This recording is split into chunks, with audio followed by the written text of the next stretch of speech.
दोस्तों नमस्कार। JRCM आज आपके इस चैनल पर अपने बहुत ही शानदार लीडर प्रवीण नागर जी हमारे बीच में हैं। और सर बहुत अच्छी जॉब में थे और जॉब के बाद में RCM कर रहे हैं, तो इन्हीं के मुखारविंद से हम जानना चाहेंगे कि सर क्यों अपनी अच्छी खासी जॉब छोड़ करके, सरकारी जॉब छोड़ करके और इस RCM सिस्टम में काम कर रहे हैं और कैसा वो महसूस कर रहे हैं, और हमें क्या संदेश देना चाहेंगे।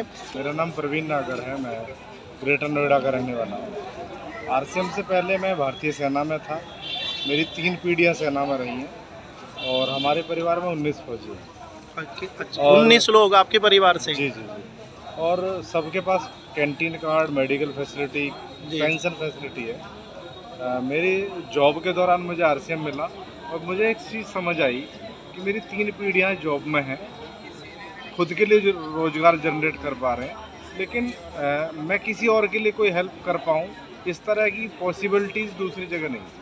मतलब आप ये कहना चाह रहे हैं, मैं थोड़ा सा उसको क्लियर करूं, कि केवल अपनी इनकम आपको मिले, अच्छी खासी फैसिलिटी मिले, लेकिन आप ये चाहते हैं कि आपके माध्यम से समाज में भी कुछ लोगों के घर में इनकम आए, तो वहाँ पर रह कर के आप उस चीज़ को नहीं कर पा रहे थे, उसकी कमी महसूस कर पा रहे थे।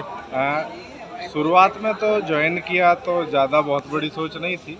जब RCM की मीटिंग्स में आए, कुछ विजन की बातें हुई, आने वाले समय में क्या हो सकता है और ये काम क्या है, इसकी पावर को मैंने समझा। जब समझ आया तो मैंने करना शुरू किया तो ये तेज़ गति से होने लगा और धीरे धीरे इनकम बढ़ने लगी। और मुझे लगा कि जब मैं पार्ट टाइम में इतना कुछ कर सकता हूँ तो फुल टाइम आके मैं बहुत सारे लोगों की सेवा कर सकता हूँ। लोग कहते हैं कि देश सेवा थी, आपने 10 साल में नौकरी क्यों छोड़ दी? बिल्कुल देश सेवा थी, 10 साल देश सेवा कर ली मैंने। कहाँ रही है बीच में? मेरी पोस्टिंग सर कुपवाड़ा रही, अमृतसर रही, सिक्किम रही, दोबारा से JNK रही। मैं राष्ट्रीय राइफल में रहा 2 साल। अच्छा। और स्पेशल ट्रुप में मेरी जॉब रही है और बहुत अच्छे से, बहुत कमिटमेंट के साथ वहाँ भी काम किया। लेकिन जब RCM आया तो ये सब पे भारी इसलिए लगा कि ये सबसे बड़ी देश सेवा है। हम फौज में होते हुए भी जो कैंटीन से जो प्रोडक्ट इस्तेमाल कर रहे हैं वो विदेशी थे। जो बहुत सारी ऐसी चीज़ें हैं जो वहाँ पे फुलफ़िल नहीं होती, उन सबको फुलफ़िल RCM। मेरे पास आज भी कैंटीन फैसिलिटी है जी। तो हम जब भी कभी कभी कैंटीन जाते हैं, मुझे हंसी आती है। कभी कभी क्यों जाते थे, जो चीज़ें RCM में नहीं थी वो लेने जाते थे, जैसे ट्रॉली बैग। अब ट्रॉली बैग जब से RCM में आया है, हम तब से वहाँ नहीं गए। तो जो चीज़ें RCM में नहीं थी, अब लगभग चीज़ें RCM में आ गई हैं। तो मैं पिछले 3 साल से कैंटीन में नहीं गया। बिल्कुल। तो आपको RCM में काम करने का जो एक सिस्टम है, उसको आप कैसे मैनेज करते हैं और कैसे आप लोगों के बीच में जाकर के अपनी बात रखते हैं, तो थोड़ा सा उसके बारे में आप बताइए। मैनेज करने का एक ही सीन है सर।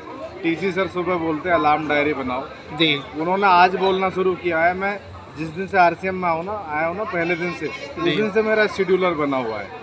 पर मंथ का शेड्यूल मेरा सितंबर और अक्टूबर के मेरे संडे, नवंबर तक के संडे आज पैक हो चुके हैं। अच्छा। तो वो मुझे देखना है। मान लो अगर मुझे अपनी लाइफ को व्यवस्थित रखना है, अपने काम को मैनेज करना है, तो एक ही तरीका है। और अगर आपको भी अपने काम को मैनेज करना है, जो भी साथी मुझे सुन रहे हैं जी, तो अगर उन्हें भी मैनेज करना, तो एक ही तरीका है कि आप अपना शेड्यूलर बनाइए, जिसको TC सर बोलते हैं, अलार्म डायरी बनाइए। कुछ चीज़ों को लिख के रखेंगे तो आपका कुछ समय मैनेज हो जाएगा और आपके पास बहुत सारा समय परिवार के लिए बच जाएगा। तो सर आप इसमें आकर के देश की सुरक्षा करते करते इस समय अपने परिवार की सुरक्षा और साथ में अपने टीम के लोगों की सुरक्षा को आप इसमें महसूस कर रहे हैं और बहुत अच्छे तरीके से महसूस कर रहे हैं। सर ये तो हो ही चुका है। अब मैं पूरे देश की सुरक्षा महसूस कर रहा हूँ, क्योंकि तब जब मैं देश की सीमा पे सुरक्षा कर सकता था, और अगर मेरा देश मजबूत होगा तो मेरा देश अच्छी टेक्नोलॉजी के वेपन्स ले सकता है। मेरा देश अच्छी तरीके की जो LOC है, जो फेंसिंग है, उसको मजबूत कर सकता है। मेरा देश अगर फाइनेंशियली मजबूत होगा तो किसी भी देश की नज़र हमारे देश के ऊपर पड़ ही नहीं सकती, क्योंकि आजकल टेक्नोलॉजी का युग है। वो गए ज़माने जब बंदूकों से लड़ने के, आजकल परमाणुओं से लड़ने के ज़माना आ चुके हैं। और अगर हम फाइनेंशियली मजबूत होते हैं तो हम अपने देश को भी मजबूत करेंगे, क्योंकि हम टैक्स देंगे, और टैक्स देंगे तो मेरा देश फाइनेंशियली भी मजबूत होगा। और मतलब सर आप ये कहना चाह रहे हैं कि हम लोग भारत के लोग बहुत बड़ी बड़ी देशभक्ति की बातें करते हैं, लेकिन सामान हम विदेशी यूज करते हैं, तो हमें स्वदेशी सामान यूज करना चाहिए ताकि देश का पैसा देश के ही प्रगति में काम आए। बिल्कुल एग्जैक्ट। जी जी जी, बहुत बहुत धन्यवाद सर, आपने समय दिया। और निश्चित रूप से आपकी ये वीडियो लोग देख करके इससे मोटिवेट होंगे और अपने आरसीएम के काम को और अच्छे से चलाएंगे। बिल्कुल सर, बदलाव धन्यवाद सर, आपने वही बस। बहुत